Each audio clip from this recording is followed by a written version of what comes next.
जाने वाले हैं या फिर वैष्णो देवी की यात्रा पर जाना चाहते हैं तो उनके मन में बहुत से सवाल उठते हैं। कैसे वैष्णो देवी की यात्रा पे जाना चाहिए, कौन सा समय सही रहेगा, वैष्णो देवी में रुकने की क्या व्यवस्था है, वैष्णो देवी में खाने पीने की क्या व्यवस्था है, वैष्णो देवी की यात्रा में कितना समय लगता है और आखिर में जानेंगे वैष्णो देवी की यात्रा में कितना खर्च आता है और कैसे आप पहले से सारी ऑनलाइन बुकिंग करा सकते हैं और यात्रा पर्ची आपको कहां से मिलेगी। इसके अलावा जो भक्त बजट कम होने के कारण वैष्णो देवी की यात्रा नहीं कर पाते हैं उनके लिए आज के वीडियो में बहुत कम बजट में लगभग 1000 रुपए से 1500 रुपए में कैसे वैष्णो देवी की यात्रा वो भक्त कर सकते हैं, इसकी भी जानकारी आपको आज की इस वीडियो में मिलने वाली है। तो वीडियो को अंत तक देखिएगा और अगर अभी तक आपने हमारे चैनल को सब्सक्राइब नहीं किया है तो हमारे चैनल को सब्सक्राइब कर दें, बेल आइकन को प्रेस कर दें, क्योंकि हमारे चैनल पर ऐसे ही इन्फॉर्मेटिव वीडियो बराबर अपलोड होते रहते हैं और सभी भक्त कमेंट में जय माता दी जरूर लिखेंगे। तो चलिए वीडियो को शुरू करते हैं। सबसे पहले बात कर लेते हैं कैसे जाएं वैष्णो देवी। वैष्णो देवी जाने के लिए सबसे अच्छा ऑप्शन है बाई ट्रेन। अब कटरा में श्री माता वैष्णो देवी रेलवे स्टेशन बना हुआ है जहाँ के लिए भारत के सभी मुख्य शहरों से सीधे ट्रेन चलने लगी, तो आप बाई ट्रेन कटरा जा सकते हैं। अगर आपके शहर से कटरा के लिए ट्रेन नहीं मिलती है तो आपको जाना होगा जम्मू तवी। आप बाई ट्रेन जम्मू तवी पहुँच जाइए। जम्मू तवी रेलवे स्टेशन के बाहर ही बस स्टॉप बना हुआ है जहाँ से हर 10 मिनट में कटरा के लिए बसें चलती हैं, तो आप बाई बस कटरा जा सकते हैं। बस में आपको पर पर्सन के हिसाब से 100 रुपए का टिकट लेना पड़ेगा और आप 1.5 से 2 घंटे में बाई बस कटरा जा सकते हैं। तो दोस्तों अब हम कटरा पहुंच चुके हैं। बात करते हैं कटरा में रुकने की क्या व्यवस्था है। वैसे कटरा में बहुत सारे धर्मशाला, गेस्ट हाउस और होटल बने हुए हैं जिनमें 300 रुपए से लेके 2500 रुपए तक में रूम मिल जाते हैं। लेकिन अब हम बात करते हैं कटरा में सबसे कम बजट में आपको रुकने के लिए कहाँ पर मिलेगा। तो कटरा बस स्टॉप जब आप पहुंच जाते हैं तो बस स्टॉप के पास में ही बना हुआ है श्री माता वैष्णो देवी ट्रस्ट का निहारिका भवन, जिसमें आपको मात्र 100 रुपए में डोरमेट्री मिल जाती है, जो कि कटरा में रुकने का सबसे सस्ता ऑप्शन है। इसके अलावा दोस्तों अगर आप निहारिका भवन में रूम लेना चाहते हैं तो यहाँ पे आपको एसी रूम 1450 रुपए और नॉन एसी रूम 850 रुपए में मिल जाता है। अब बात आती है आपको निहारिका भवन में बुकिंग कैसे करनी है। तो निहारिका भवन में पहुंचने के बाद भी आप डायरेक्ट बुकिंग काउंटर पे जाके भी निहारिका भवन में डोरमेट्री और रूम की बुकिंग कर सकते हैं। इसके अलावा आप अगर चाहें तो माता वैष्णो देवी की official website Shri Mata Vaishno Devi .org पे जाके भी पहले से ऑनलाइन बुकिंग कर सकते हैं। वेबसाइट का लिंक वीडियो के नीचे डिस्क्रिप्शन में मिल जाएगा, जहां से आप सीधे एक क्लिक पर श्री माता वैष्णो देवी की ऑफिशियल वेबसाइट पर जा सकते हैं और अपने रूम की बुकिंग कर सकते हैं। इसके अलावा दोस्तों बहुत से भक्त जाके अर्धकुमारी में नाइट स्टे करते हैं जहाँ पे गर्भजोन मंदिर है। इसके अलावा बहुत से भक्त सीधे भवन पे जाके भी नाइट स्टे करते हैं। तो कैसे आपको अर्धकुमारी में स्टे करना है और कैसे आपको भवन में स्टे करना है इसकी भी बात आप पहले कर लेते हैं। तो दोस्तों सबसे पहले बात करते हैं अगर आप अर्धकुमारी में रुकना चाहते हैं तो वहाँ पे रुकने की क्या व्यवस्था है। तो अर्धकुमारी में श्री माता वैष्णो देवी ट्रस्ट द्वारा 2 भवन बने हुए हैं, जिसमें एक भवन में आपको 700 रुपए में रूम मिल जाता है और दूसरा भवन बना हुआ है जिसमें आपको 120 रुपए में डोरमेट्री मिल जाती है। तो मैं सजेस्ट करूंगा अगर आप अर्धकुमारी में रुकना चाहते हैं तो आपके लिए डोरमेट्री बेस्ट ऑप्शन है। दोस्तों बात करते हैं भवन पे रुकने की क्या व्यवस्था है। तो भवन पे टोटल 3 श्री माता वैष्णो देवी ट्रस्ट के भवन बने हुए हैं। सबसे पहला है मनोकामना भवन, जिसमें आपको 120 रुपए में पर बेड सिस्टम में डोरमेट्री उपलब्ध हो जाती है, तो आप डोरमेट्री लेके भी नाइट स्टे कर सकते हैं। इसके अलावा वही भवन के पास में बना हुआ है मेन भवन कॉम्प्लेक्स और गौरी भवन। अगर आप मेन भवन कॉम्प्लेक्स में रुकना चाहते हैं तो आप डबल बेडरूम लेते हैं तो आपको 1600 रुपए, अगर आप 4 बेडेड वाला रूम लेते हैं तो इसके लिए आपको 2300 रुपए देना होगा। इस भवन में आपको डोरमेट्री उपलब्ध नहीं कराई जाती है। और अगर आप गौरी भवन में नाइट स्टे करना चाहते हैं तो आप अगर 2 बेड वाला रूम लेते हैं गौरी भवन में इसके लिए आपको 900 रुपए, अगर आप 4 बेड वाला रूम लेते हैं गौरी भवन में तो इसके लिए आपको 1450 रुपए, अगर आप 6 बेड वाला रूम लेना चाहते हैं गौरी भवन में तो इसके लिए आपको 1900 रुपए देने पड़ेंगे। तो दोस्तों अगर आप बहुत कम बजट में अपनी यात्रा करना चाहते हैं तो डोरमेट्री बहुत बेस्ट ऑप्शन है और बहुत साफ सुथरी डोरमेट्री होती है। आपको डोरमेट्री में किसी भी प्रकार की कोई समस्या नहीं आएगी। दोस्तों बात करते हैं कैसे आपको डोरमेट्री की बुकिंग करनी है। तो डोरमेट्री की बुकिंग आप चाहें तो पहले से ऑनलाइन भी कर सकते हैं या फिर कटरा में निहारिका भवन बना, निहारिका भवन पहुंचने के बाद भी बुकिंग आप कर सकते हैं। अगर आप सीधे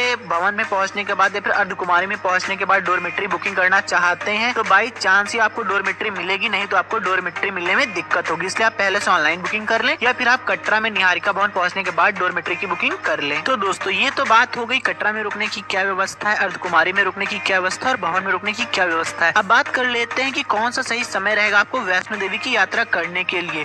तो साल में 2 बार नवरात्रि पड़ती है, तो इन 2 नवरात्रि पे आपको वैष्णो देवी की यात्रा से बचना चाहिए, क्योंकि इस समय यहाँ पे बहुत ज्यादा भीड़ होती है और मानसून के समय में यहाँ बरसात होती है, तो आप मानसून के समय भी वैष्णो देवी की यात्रा करने से बचना चाहिए। इसके अलावा आप साल भर वैष्णो देवी की यात्रा कर सकते हैं, आपको कोई प्रॉब्लम नहीं होगी। अगर सबसे अच्छे समय की बात करूँ तो अक्टूबर, नवंबर, दिसंबर, जनवरी के बीच में अगर आप अपनी यात्रा प्लान करते हैं वैष्णो देवी की, इस समय वैष्णो देवी यात्रा पे बहुत कम श्रद्धालु आते हैं, इसमें आपको काफी ही आसानी होगी। दोस्तों बात कर लेते हैं वैष्णो देवी में खाने पीने की क्या व्यवस्था है। तो वैष्णो देवी में बहुत सारे होटल बने हुए हैं जिनमें आपको थाल सिस्टम देखने को मिल जाता है। 50 रुपए से लेके 80 रुपए में थाल सिस्टम मिलता है जिसमें आपको भरपेट खाना मिल जाता है। अगर सुबह से लेके रात तक खाने की बजट की बात करो तो 150-200 रुपए का खर्च आने वाला है पर पर्सन के हिसाब से खाने पे। तो दोस्तों अब बात कर लेते हैं कैसे आपको वैष्णो देवी मंदिर में जाके दर्शन करना है। अगर आप शाम तक कटरा पहुंचते हैं तो रात में नाइट स्टे आप कटरा में ही कर लीजिए और सुबह सुबह जल्दी उठ के अपनी पैदल यात्रा की शुरुआत कर दीजिए। लेकिन यात्रा करने से पहले आपको यात्रा का अपनी रजिस्ट्रेशन कराना होता है जिसके लिए कटरा बस स्टॉप पे यात्रा काउंटर रजिस्ट्रेशन बना हुआ है जिसमें आप अपना रजिस्ट्रेशन करा सकते हैं। रजिस्ट्रेशन कराने के बाद आपको बाण गंगा चेक पोस्ट 4 घंटे के अंदर पार करनी होती है। बाण गंगा चेक पोस्ट आप पैदल भी जा सकते हैं और अगर आप चाहें तो कटरा बस स्टॉप से ही ऑटो चलते हैं जो 20 रुपए पर पर्सन के हिसाब से लेते हैं और आपको बाण गंगा चेक पोस्ट तक छोड़ देते हैं। बाण गंगा चेक पोस्ट पे आपके पूरे सामान की चेकिंग होती है, आपकी चेकिंग होती है और आपके साथ जो यात्रा पर्ची आपको दी जाती है उसको स्कैन किया जाता है। इसके बाद यहाँ से 12 किलोमीटर की पैदल यात्रा की शुरुआत होती है। और अगर आप पैदल चलने में असमर्थ हैं या आपके साथ कोई बुजुर्ग है तो यहीं से आपको पिठू पालकी की सुविधा भी उपलब्ध कराई जाती है। अगर आप पिठू से अर्धकुमारी तक जाना चाहते तो इसके लिए आपको 600 रुपए, अगर आप पिठू से सीधे भवन तक जाना चाहते तो इसके लिए आपको 1100 रुपए का चार्ज देना पड़ेगा। और दोस्तों अगर आप पालकी से जाना चाहते तो इसके लिए आपको 5000 रुपए के आसपास का चार्ज देना पड़ेगा। तो दोस्तों अब हम बात करते हैं अपने सबसे सस्ते ऑप्शन मतलब पैदल ट्रैकिंग करते हुए भवन तक जाने के लिए। तो जैसे ही आप बाण गंगा चेक पोस्ट पार करते हैं थोड़ा सा आगे बढ़ते तो यहीं पे गुलशन कुमार जी का भंडारा चलता है। यहाँ पे आप जाके माता वैष्णो देवी का प्रसाद ले सकते हैं और यहीं से 2 रास्ते हो जाते हैं। एक नया रास्ता बन गया जिसे नया ताराकोट मार्ग कहते हैं और एक वही पुराना रास्ता है जिसपे आपको चरण पादुका और अर्धकुमारी के दर्शन होते हैं, आप भवन तक पहुंचते हैं। जो ताराकोट का मार्ग है वो भी आपको अर्धकुमारी पे ही जाके निकालता है। लेकिन जो ताराकोट का मार्ग है ये 2 किलोमीटर लंबा है। इसमें आपका एक फायदा एक नुकसान है। फायदा आपका ये है कि इस रास्ते पे सिर्फ पैदल यात्री को जाने दिया जाता है और जो पुराना रास्ता है इस पे पालकी घोड़ा खच्चर भी चलते रहते हैं। तो मैं सजेस्ट करूंगा आप पुराने रास्ते से अपना पैदल सफर करें क्योंकि अगर आप पुराने रास्ते से जाएंगे तो आपको 2 किलोमीटर का सफर कम तय करना होगा। अगर आप नए ताराकोट मार्ग से जाते हैं तो उसके लिए आपको 2 किलोमीटर ज्यादा ट्रैकिंग करनी पड़ेगी।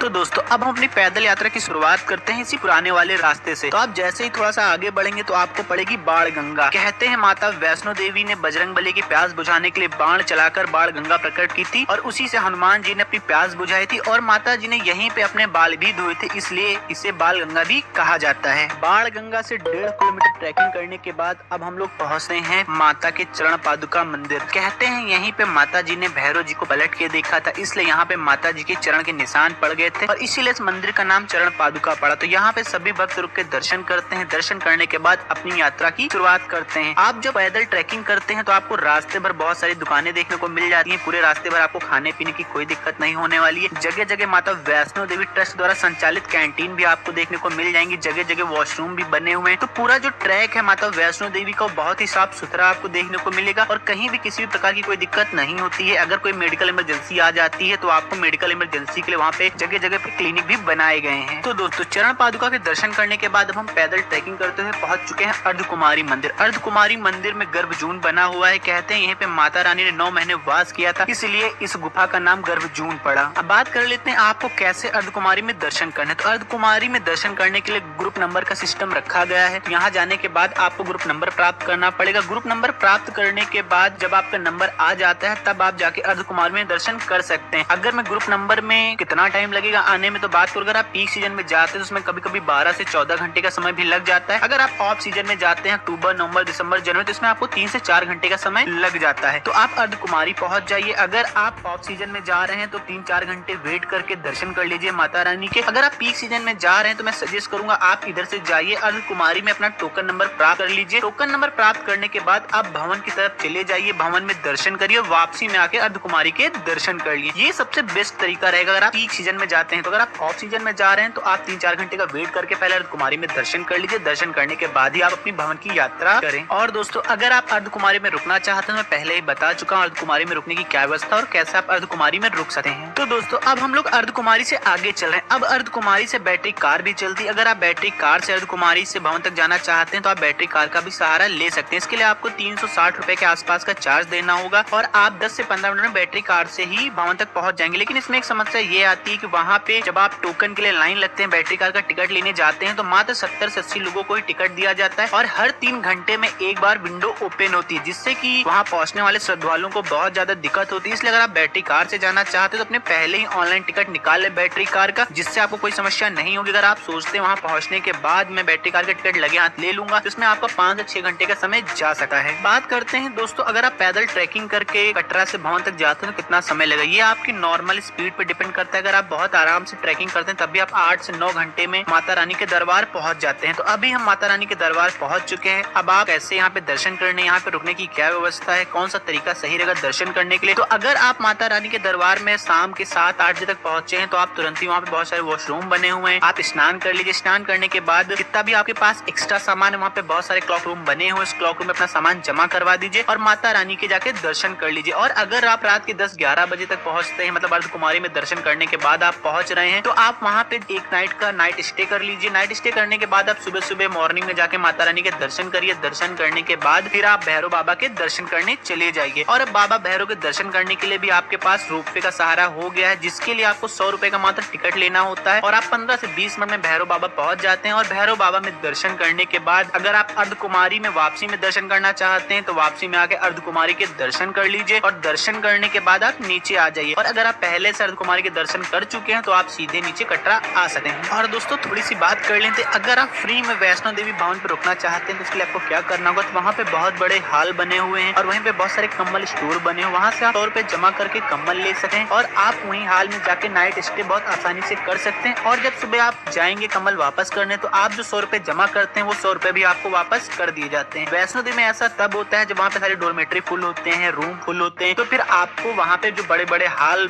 बने हुए हैं फिर आप वहाँ पे जाके भी नाइट स्टे कर सकते हैं। तो दोस्तों जब आप वैष्णो देवी की यात्रा पे जाते हैं तो एक नाइट का स्टे या तो आप अर्धकुमारी में बना लीजिए फिर भवन में बना लीजिए, ये आपके लिए सबसे अच्छा तरीका होगा माता रानी के दर्शन करने के लिए। अब बात करते हैं कितना खर्च आएगा, तो मैंने आपसे कहा था कि सबसे कम बजट में बताऊंगा। तो अगर आप बॉयज एंड लड़के हैं ग्रुप में जा रहे हैं तो आप डोरमेट्री का सहारा लीजिए। आप अगर 3 नाइट का स्टे भी करते हैं तो मात्र 400 रुपए के आसपास में आपका रहने का खर्च हो जाएगा और खाने का खर्च की बात करें तो 450 रुपए के आसपास का खर्च खाने पे आएगा और अदर खर्च भी अगर हम 500 मान लेते हैं तो लगभग 1500 रुपए में आप वैष्णो देवी की यात्रा बहुत आसानी से कर सकते हैं। और दोस्तों आप वैष्णो देवी की यात्रा करने के बाद जा सकते हैं शिवखोड़ी की यात्रा। अगर आपने अभी तक हमारी शिवखोड़ी यात्रा का वीडियो नहीं देखा है तो आई बटन में जाके शिवखोड़ी यात्रा का वीडियो देख सकते हैं। और आज के वीडियो में बस इतना ही। कैसा लगा आज का हमारा ये वीडियो कमेंट में बताया जरूर। और अगर अभी तक आपने हमारे चैनल को सब्सक्राइब नहीं किया तो हमारे चैनल को सब्सक्राइब कर दें, बेल आइकन को प्रेस कर दें, क्योंकि हमारे चैनल पर ऐसी यात्रा से जुड़े इन्फॉर्मेटिव वीडियो